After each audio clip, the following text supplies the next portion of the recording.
All right, guys, thanks for coming out again. Taking a little time here to work on your craft. Appreciate it. Having a couple, 2 or 3 good weeks here in our season. Getting a lot of good positive feedback from ADs and coaches. So keep working hard and keep working on your craft. Try to get on these federation networks if you can. Watch your game film. You can learn a lot, good and bad. There's a couple of options out there. Some coupons you can get pretty cheap for 13, 14 bucks. You can get a couple ones of that pro network. And almost everything, if you're in a high school gym, should be on there. So with that, Dave, I'll hand it off to you. Try to get this thing.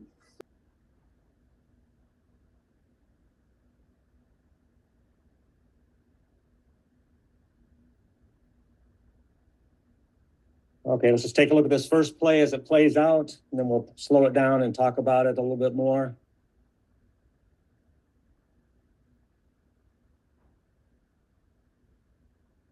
And we got bodies all over the place. Got to be a foul somewhere. Why are those refs not blowing the whistle?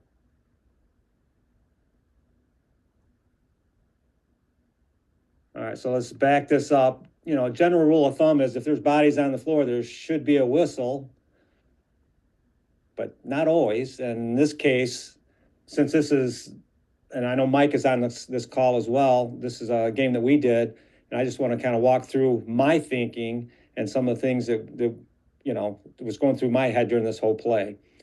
All right, so right now, as you look at the matchups, if you look over here at the center, got a good look at this right now as the drive goes to the center of the court.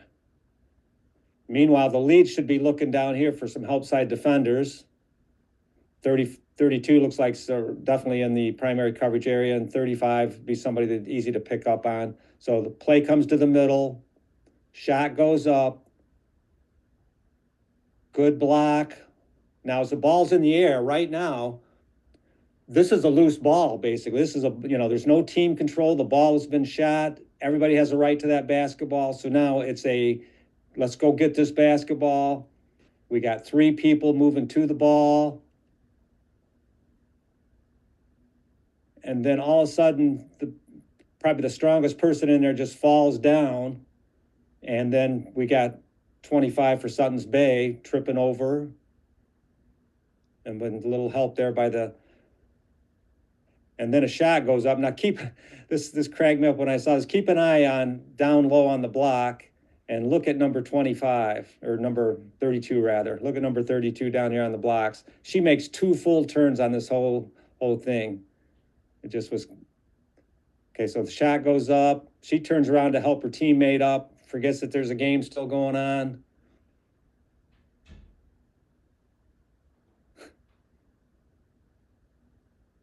She keeps turning around and looks, and then the ball's rebounded.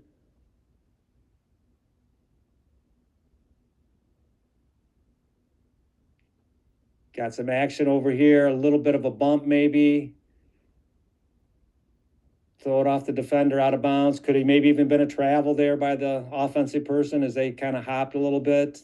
So in my mind, as I'm backing this up, I can just tell you what was going on in my mind was that was a good block in the center.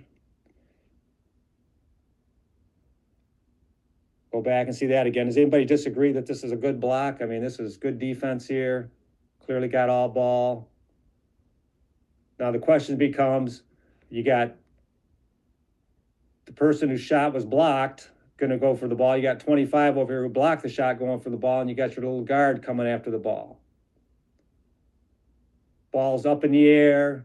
Now, what do you consider to be incidental contact? To me, I considered all this to be kind of incidental. And I don't know if she was flopping or if she just trying to draw a foul there or what, but she goes to the ground and immediately 25 trips over the person going to the ground. And the reason why I'm showing you this play is when they added this to the case play this year, and we're going to get to that in just a second, about how it used to be when a player was on the floor, they had every right to be there on the floor laying there, and they were basically in a legal guarding position, if you will. in the sense that they were allowed to have that space.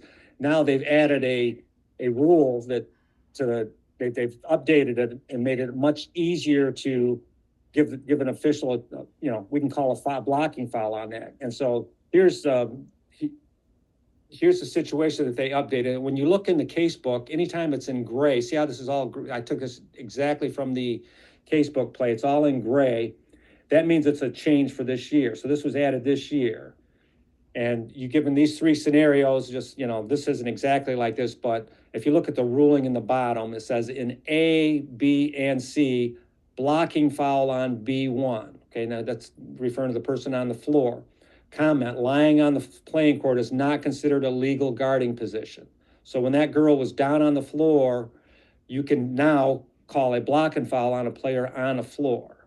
And that's new this year. Used to be they had every right to be there. If someone tripped over them, you just kind of had to accept that, and you could call something, but by rule it really wasn't identified. So was anybody aware of this new update that they put in there? And do you agree on that would have been a good time to call it during this play, or is it just play on from what you saw? What do you guys think? Well, that'd been a great time to call it, because when you got players down, yeah, the crowd's going nuts. Coaches are going nuts. It was a great rule change and clarification by the NFHS on that.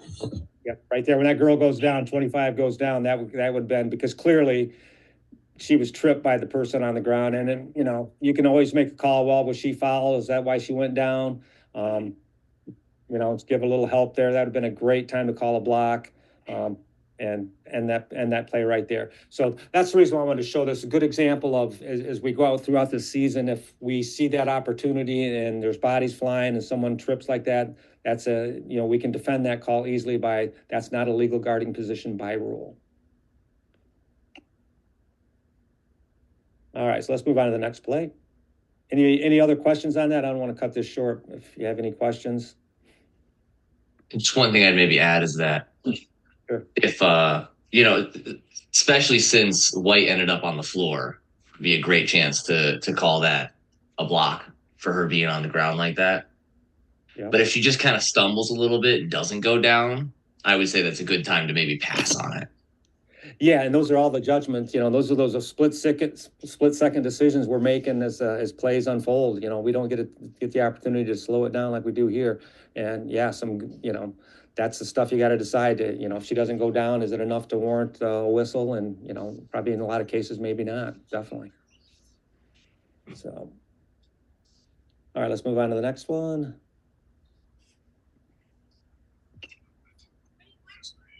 All right, so, basketball referee meeting. Okay, so here I am again in action. Did I get the call right?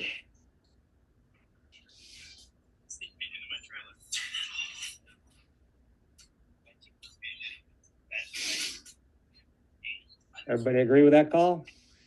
Throw it again. All right, let's back it up again. Looked good to me. Well, I clearly thought it was good.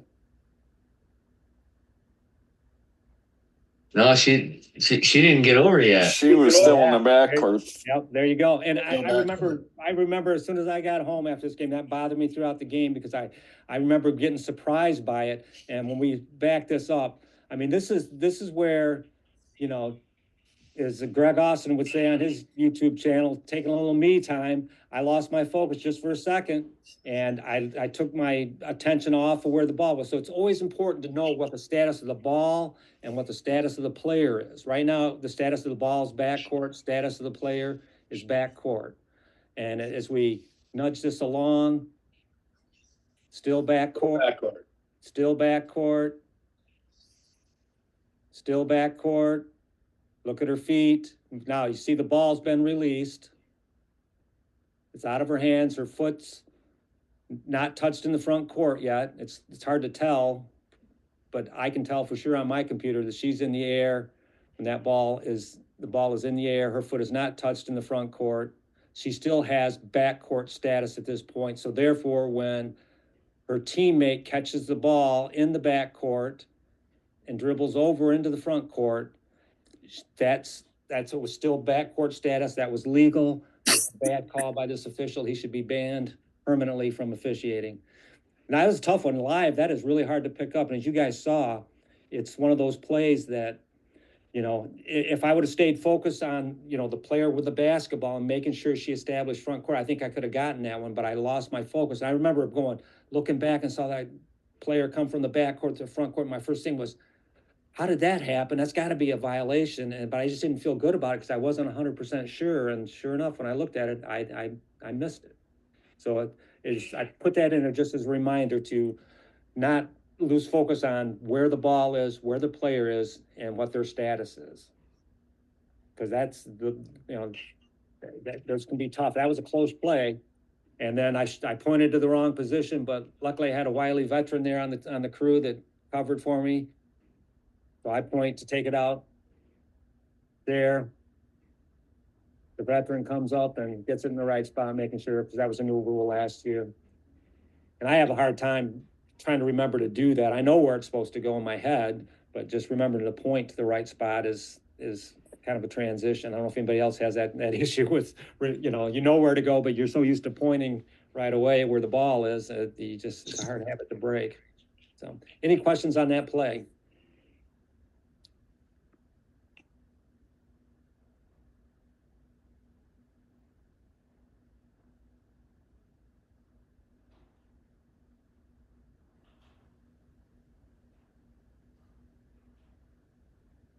Okay, let's back this up again.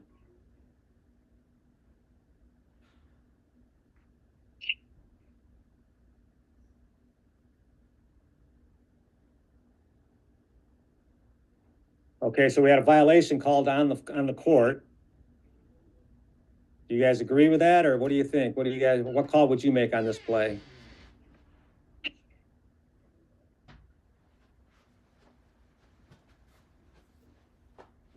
I think that's legal. Yeah, it is legal, and the reason is the person reestablished back in bounds. You're allowed to be first to touch if your momentum carries you out of bounds. And that's, now you got to determine, if you determine that the momentum didn't take you out of bounds, then that would be a good call in my opinion. So that could be what was determined here.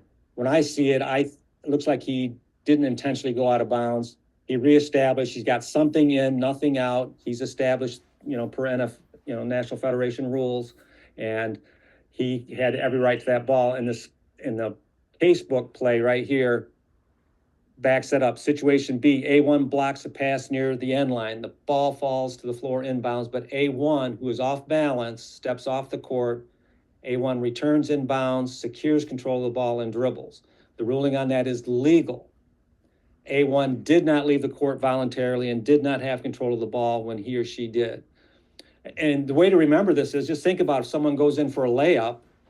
How many times are they going for a layup? They miss the shot, but their momentum takes them out of bounds. They are allowed to come back in and reestablish in bounds, and you got to have 1 foot in and nothing out. Then you're established. I think in the college level, you have to have both feet in, but in high school, just 1 foot in, nothing out of bounds, you're reestablished. So that's one way to remember that. That's a rule that gets misinterpreted a lot, is that we think that they're first to touch after going out of bounds. And they've been changing the rules the last couple years and adding stuff and updating it, so it gets a little tricky. But any questions on that? Anybody had that happen to them? Anybody have any plays like that are kind of just kind of catch you off guard? I know I've made the wrong call on that play in the past, and when I figured it out, I was like, makes sense now. Okay, here's another one. It's out of bounds play, so watch what happens. Went out of bounds.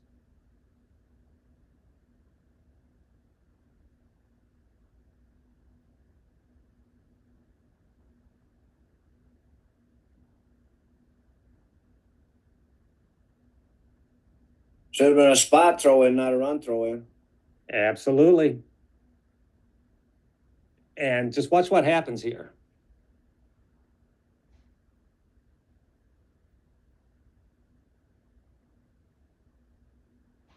no one on the court has yet figured out that it's supposed to be black balls. One official knows it, the other one kind of knows it, and maybe the other one does too, but it's just not a good look. Now look at the coach in the bottom left there. Wouldn't know what the heck is going on here. Should also be a throw in at the 3-foot mark, not at the end line. If that's front court.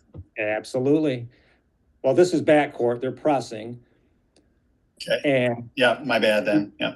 Yeah, but I still don't. Are you supposed to inbound the ball on the outside of have the player inbound the ball, not behind the backboard? Maybe I'm not 100% sure, but I always thought you had to inbound it from outside the free throw lane in the backcourt as well. Anybody know the rule on that? Yes, yes, you do. Okay, that's what I always thought. And Yeah, so so when we back this up and look at this, we can see that he clearly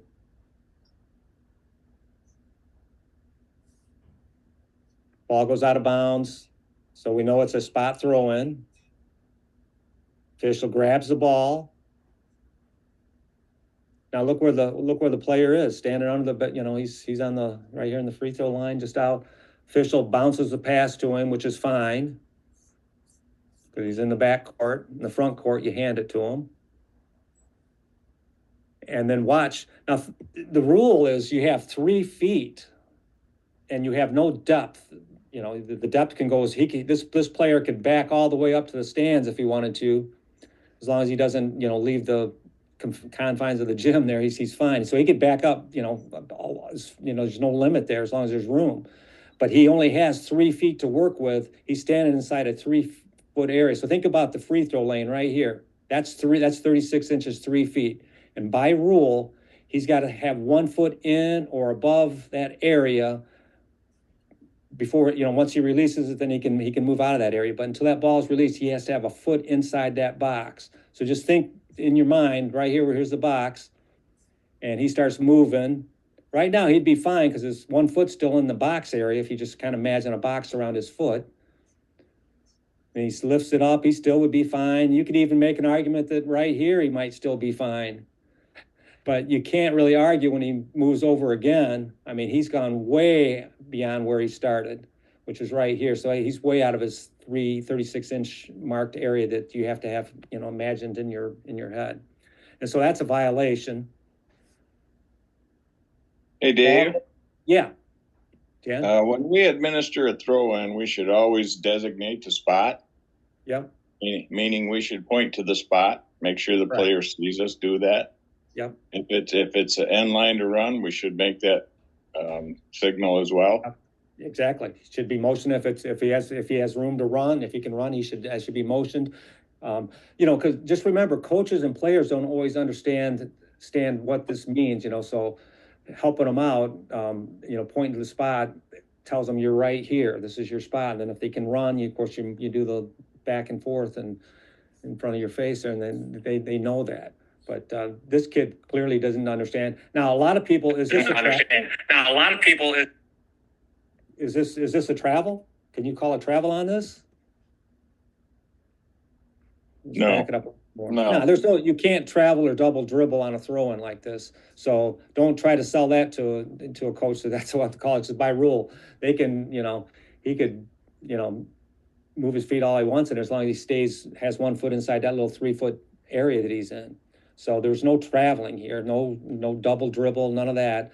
It's just a violation. It's just a, throw-in violation. That's all it is, because he moved out of the boxed-in area. So if a coach wants to know what's happening, I don't know what this official down here says to the coach, but as we run this through a little bit more, just watch.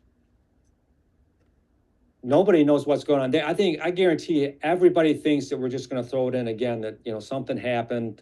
We're just going to throw the ball in again.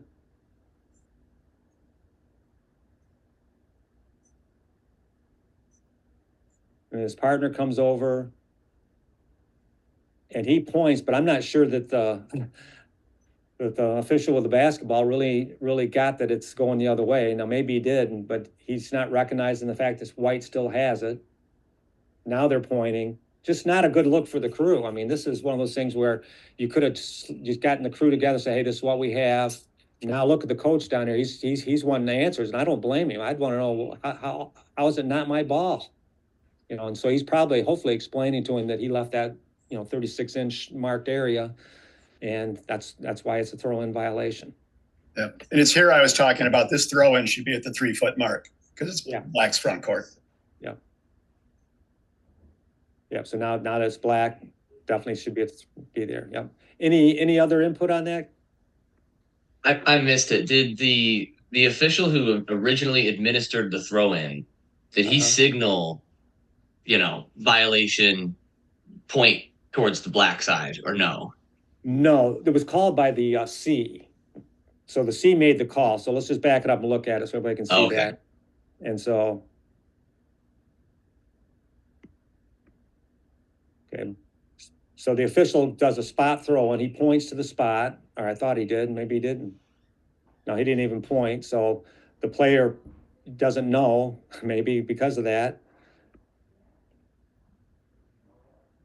Ball gets in. So now the whistle has not been blown yet. The ball's in bounds and it goes a little bit longer. And then this official right here raises his hand. Everybody see that where he just lifts his hands up, stops the clock. Right there, he's got his hand up. He stops the clock because he knew something wasn't right. He knew that was a violation, I'm guessing. I can't. And so then confusion breaks out because no one really knows what's what, but they get it figured out. And they got the call right in the end, but it's just, this is where you get everybody together and just explain this is what happened. You got 3, crew members, one, you got 2 of them could go with one to each coach and explain what happened. And so, by rule, this is what happened and why we had to call that back. And that, kind of takes a little bit of the argument out of it when you explain it by rule, and it helps. They're still not going to be happy if it goes against them, but at least it's an explanation and it's the right one.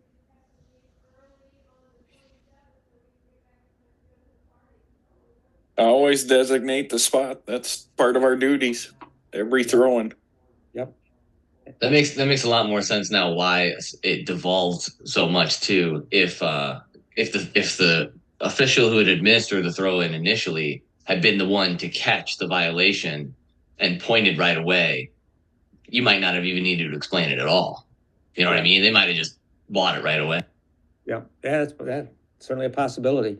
And sometimes we get a little lax, all of us, myself included, and this is just a reminder to always point when it's a spot throw-in, and to always let them know if they can run the baseline.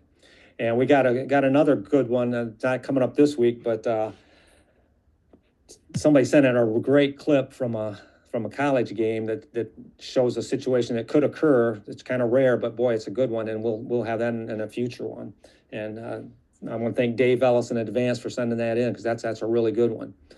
It's one you don't see very often, but it could happen, and just being aware of it is going to be a good one to see. Any more questions on this one before we move on?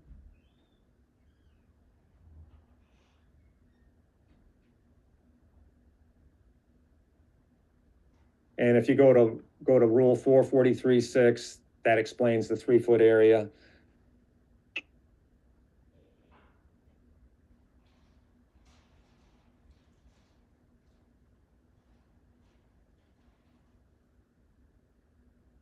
So we got a foul on a drive.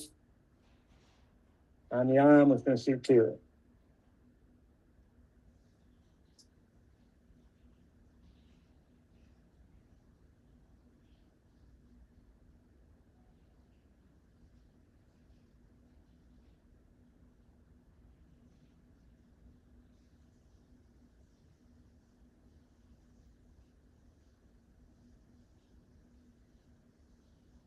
So now got a sub coming in, shooting the second shot. How do we look as far as before the shot goes off? Take a look at this. Someone help me out. How are we position wise here with our free throw shot? Are we where we need to be? Are we in good shape? Who's responsible for what? How do you like the positioning so far? I mean, Trail should really be watching everybody who's outside of the arc. Hard to say, hard to tell. It's a little blurry what way, who he's looking at necessarily, but really Trail should be watching just those 3 players outside of the 3 arc. So the trail out here is responsible for everybody outside the 3-point arc. Yep. Yeah, and this is where you remember 12 and 13. So the center has the shooter in the top two for his 12.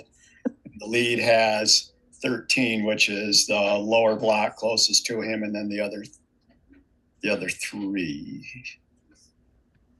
Yeah, so if you look, I'm gonna see if I can. So neither one of those two look like they have very good angles. Yeah, so you look right here, the lead. Too far out. Yeah, he's got to be down into here because he has to worry about right here. That's his first obligation, and then these 3 players over here. Okay, so he's got to be able to see if those 4 players, and think of it, I remember it like this is the number 13. The lead is 13. They got 1 here and 3 here. That's their responsibility. The C's responsibility, I think of as 12. Okay, so they should be more into somewheres in this area. Now it always varies on, if you're back a little bit more in, a little bit more, but you're responsible for the shooter and these 2 players right here. That's your main responsibility. So you got to be able to see a violation. If for some reason, your eyes, you got to be able to see the feet of these 2 players right here. And the lead's got to be able to see these 3 right here and this one. So he can't really see if that person's toe is barely over the line down here. You're not going to be able to really tell that from back here. So it's important to get in better position to see that. And in this case, and then what else the C should be doing? The C should be on the second shot. What else do they got to do? Stop and time. Should be counting. Yeah, he's got to be counting 10 seconds. They got 10 seconds to shoot that shot. You just very subtle. The hands should just be flicking, the wrist flicking a little bit. And then you got to get Watch what he does on the shot. Yep. And then as we go through here, let's take a look, and we should get this off there. What should he be doing on that second shot? Got to get his arm up. Yeah, got to get an arm up, and then move down. Yeah, and if the shot goes in, you just bring the hand down. If it's a rebound, you wait till it's touched, and then start to get the count started. So, just a reminder of the little things. Not to take time off, and to make sure you got the little things make a difference, because it's one thing as we look at the next play, it's one thing to be in a good position, but you got to get the play right. You got to call right if there's a violation. If you're out of position and there's no violation, no harm, no foul, but eventually that's going to catch up with you. And this is just a diagram. This is from the mechanics manual for the Michigan High School Athletic Association website. As you can see, the center is responsible for 1, 2, and these right here, the area, the light gray. Dark gray is the lead. First on this side and the 3 opposite here. And then the trail's got all cleanup. Now the trail also can call, if they see something, they see a violation, they have every right to come in and get it. Let the person who's the primary caller have first crack at it. But if you see something, get it right for the good of the game, make that call. And you're not overreaching. If you see a legit infraction there, you got a violation, you got to call it. It's there. So and this next one, this bonus play, is another free throw. Okay, now let's look at how the officials are situated here.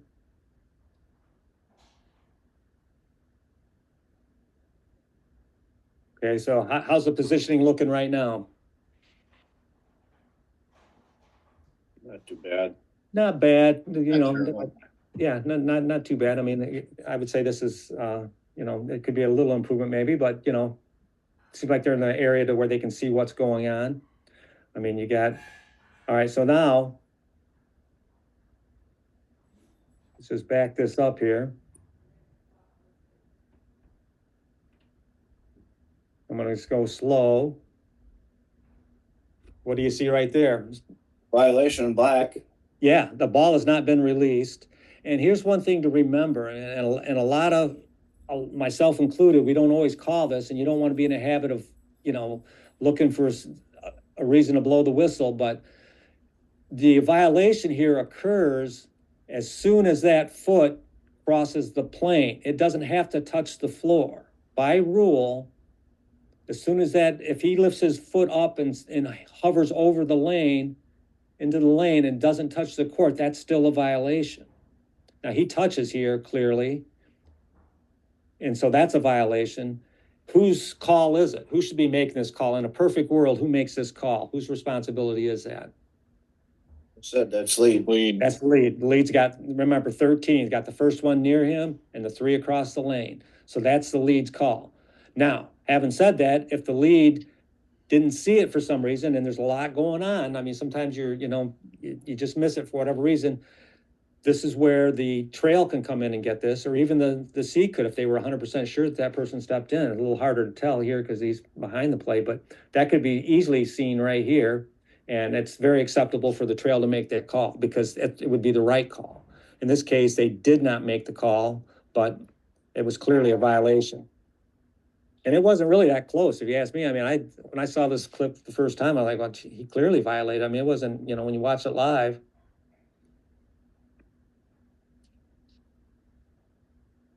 He steps in there pretty early. And to me, that was pretty easy to get, but it got missed on this one. And so that was just kind of the word of. Any questions on the free throw shooting and any of that? I think with 2 clips, you made a pretty good point. That's not a time to take a little time off. There's lots going on during free throws. Yeah, absolutely. That's a lot can go wrong. So the first thing to do if you're a newer official, just remember, if I'm in the lead, I think of 13. I got the player on the block closest to me, and I got the 3 across. That's who I'm responsible for. Next thing you're thinking about is, all right, if the offensive team violates in the lane, what do I do? Is that a delayed violation, or do I blow the whistle right away? Well, if the shooting team violates, it's a blow the whistle on the release, as soon as it happens.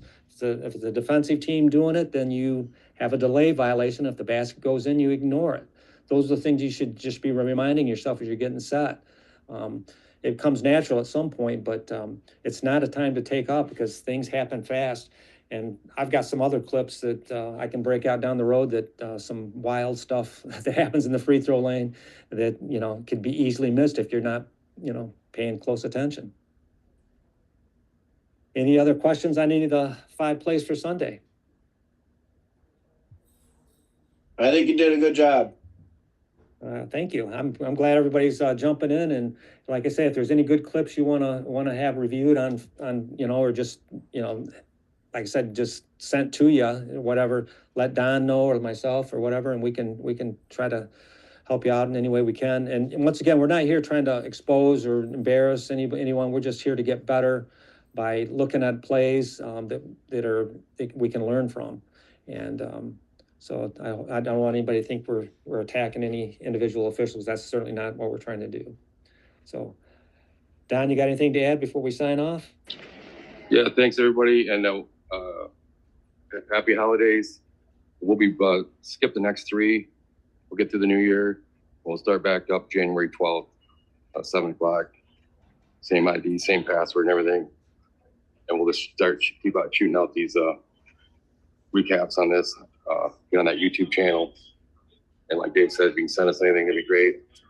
We'll try to get your shout out and get stuff on. Never a dumb play. It's all good stuff. So take care, everybody, and have a great night. Thanks, everyone. Thanks, Dave. Good job, guys. Thanks. Thank you. Thank you.